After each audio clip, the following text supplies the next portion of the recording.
Message sa akin yung amo ko. Kasi bumili sa gabi ang babae ng cake.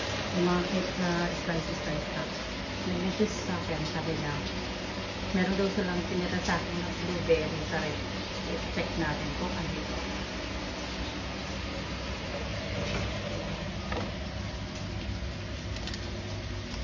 Kaya ito siya. Blueberry cheesecake. Sabi niya ako, sabi niya lang pala blueberry cheesecake. Ito, ang yaman ang blueberry cheesecake. Diba?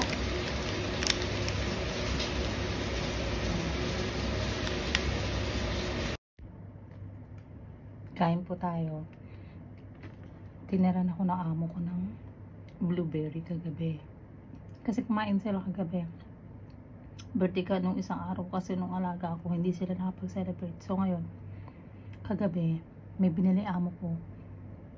Yung mga ganito-ganito na siya. Maaga kasi ako nakatulog kagabi. Tapos nag-message yung amo ko. Kainin ko daw to blueberry cheesecake. Nasa rep. Kaya dun tayo sa amo, iniisip din yung katulong nila. Kaya pag nandito ka sa Hong Kong, swerte ka na kapag may ganito kang amo. Kasi bibihira po yan dito sa Hong Kong. Yung may care sa'yo yung amo, saka yung hindi madamot. Kaya swertihan lang po talaga pag nag-a-abroad ka.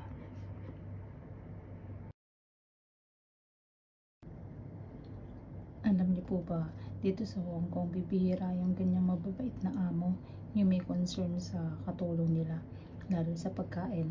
Kasi alam niyo po ba, more on dito sa Hong Kong, ang mga katulong at yung mga amo,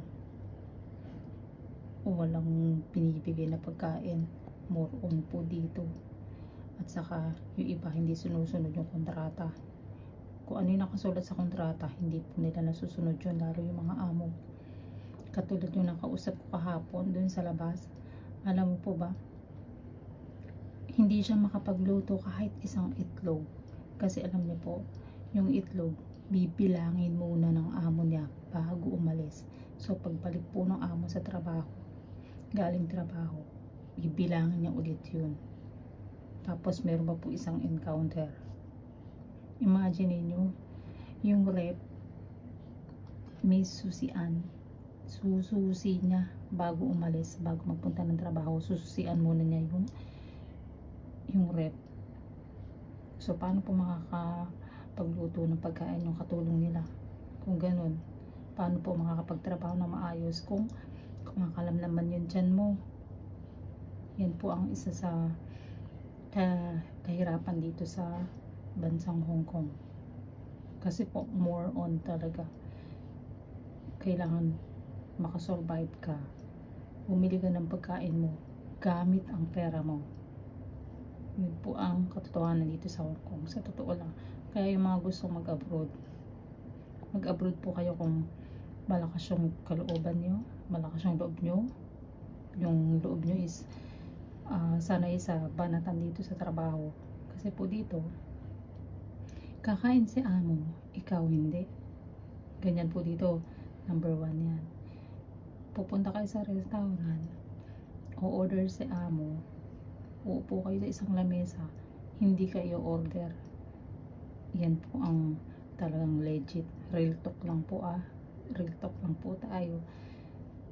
Yun lang po ang masashare ko sa inyo. Yung mga gustong mag-abroad, kailangan matatag ang loob nyo.